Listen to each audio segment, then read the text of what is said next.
What's going on, guys? My name is Taylor from Coaster Studios. I'm here with Alec. And you might remember a video that we put out last year talking about some of the vocabulary that you might use as a coaster enthusiast. And the reception was pretty good, and we had some people saying, okay, you left out this one, or what about this one? So we're here with part 2. So we have 11 different words that we're going to be discussing, and it's how you can involve them in parts of your life, because the point is you might hear these words in some of our videos as well as from your fellow enthusiasts, and they may be amusement park specific, but you can also use them when talking about things that are completely unrelated to amusement parks. And that's what's kind of fun about them. So for this, we're going to have Alec read out the definitions. I'll give some examples, then we'll talk a little bit about each one. For sure. All right, so our first word is upcharge attraction.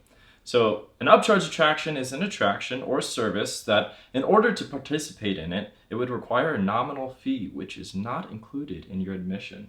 Yeah, so something like this would be your slingshots, your sky flyers, or, I mean, if you go to a standalone attraction, like let's say you're in Orlando, you go to the Orlando Starflyer, I mean, that is a sole attraction that's not part of a park. So in a way, that whole thing is an upcharge attraction. Yeah. And what's kind of fun about this is anytime you're out and about and you are doing something that is typically like a gated admission, so it could be a public park. I know when we say park, we are like referring to amusement park, but it could literally be like a public park or something. Like if you go to, there's a lot of like parks in southern Utah. So let's say you go to Zion National Park and they have something there that you got to pay a little extra due as like that little like sweet spot. That's an upcharge attraction. Yeah, right? Yeah, exactly. Great. All right, so we can go ahead and move on to our next word. It's going to be dueling. So dueling is when two trains on a coaster, either discretely or racing, pass by the other one at a close proximity at a specific instance in time. Yeah, so like we mentioned, I mean, we're kind of applying this also to racing roller coasters. So like Racer at Kings Island, Rebel Yell, Racer 75 at King's Dominion. Yeah, those are racers. But for this one, I mean, literally like dueling dragons. So anytime you have two roller coasters that are coming in close contact with each other, and actually speaking of close contact, we do have a word for that a little bit later that we're going to be discussing. But Alec and I have a running joke that we're going to have dueling funerals one day. So like my casket will be on the left, his on the right, and it's like two different things. Yeah. Break apart. It's gonna be like good time. Yeah. Like don't do this, but like let's say you're like racing on an interstate, like two cars. They're like dueling. Like again, don't do that. But like it's just another example in real life. For sure.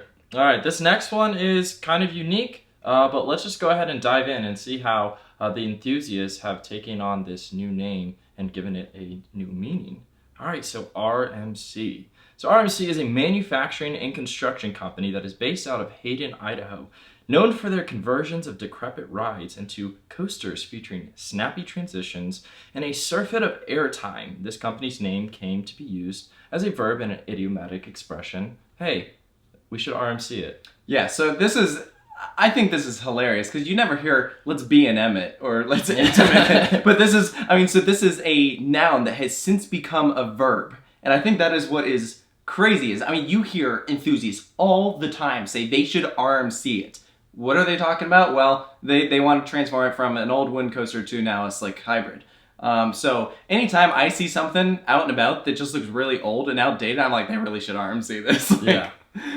So it's good fun. Obviously I don't literally mean like, Rocky Mountain Construction, come in and redo it. But anytime something needs an update, I'm like, yeah, they need to RMC this thing. That's awesome. All right, so now we're going to move on to our next word, which is theming. So theming is something that is integral at theme parks, hence why it's in the name. So the definition that we're going to be working with for theming is the use of an overarching genre to create a holistic and integrated spatial organization of a consumer venue.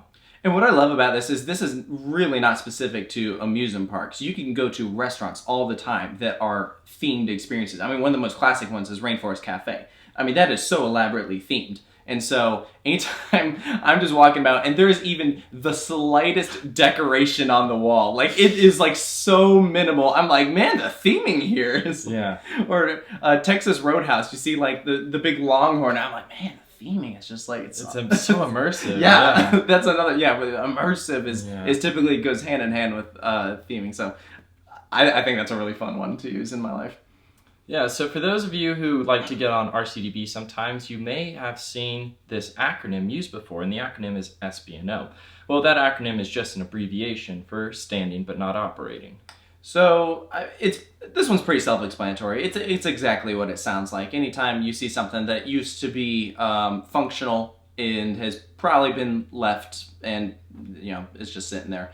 So, I mean, let's say that, I mean, as of when this is being released, during the COVID-19 pandemic, there are some things that are sitting there, not operating. So if you see a restaurant, it is currently SBNO. Yeah. A good example is like at Kings Island, they had this one wooden coaster called Son of Beast. Might have heard of it. Might have heard, I don't know, it wasn't that long. Yeah. Who knows? Regardless, that coaster stood for about 3 years as in an SBNO status because they hadn't taken it down yet, but it also was not operating. Yeah, and typically these aren't looked at too kindly because people look at them and they're like, why is this not open? Like, it's often an eyesore, or you're like, yeah, at this point, just take it down if you're not going to open it. So, absolutely. Great, so that brings us to our next word. This one is a construction update. For those of you that are watching YouTube videos, you may see other YouTubers putting out construction updates. You may wonder, what is that? Well, that is the recording of a milestone as it relates to the construction of a new attraction.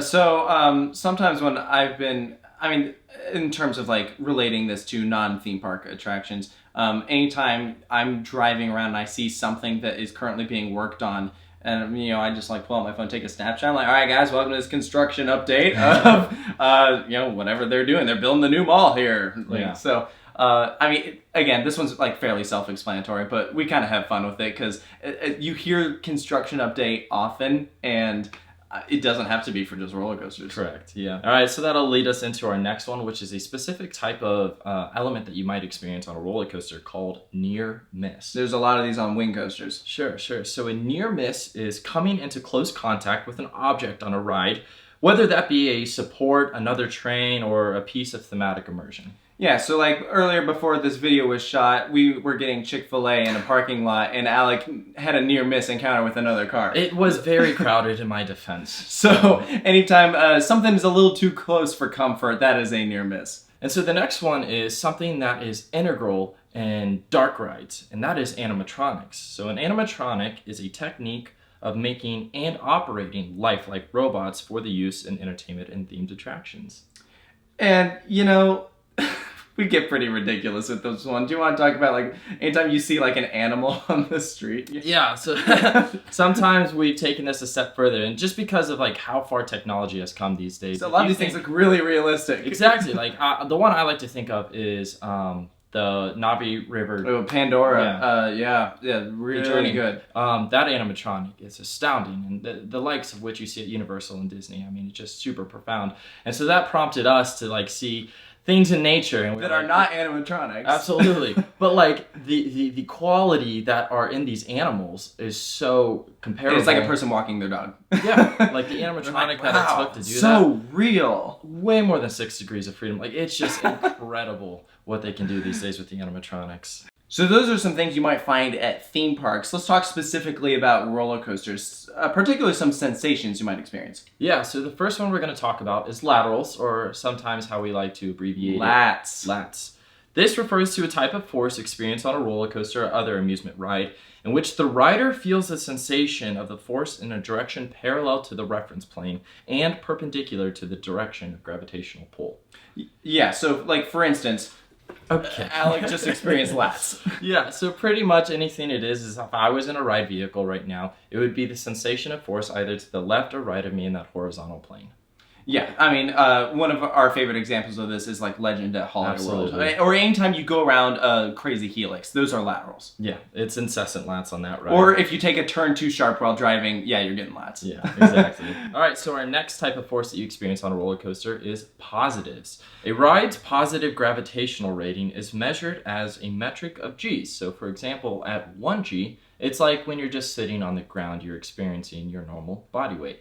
Whereas when you have 2 G's, now you're experiencing twice your normal body weight. Yeah, so this is like anytime you're going down like the bottom of a first drop, when you reach that lowest point, you're experiencing more than 1 G of force. Or a perfect example of high G force is if you've done mission space at Epcot. That thing is, I mean, it's all positives right there.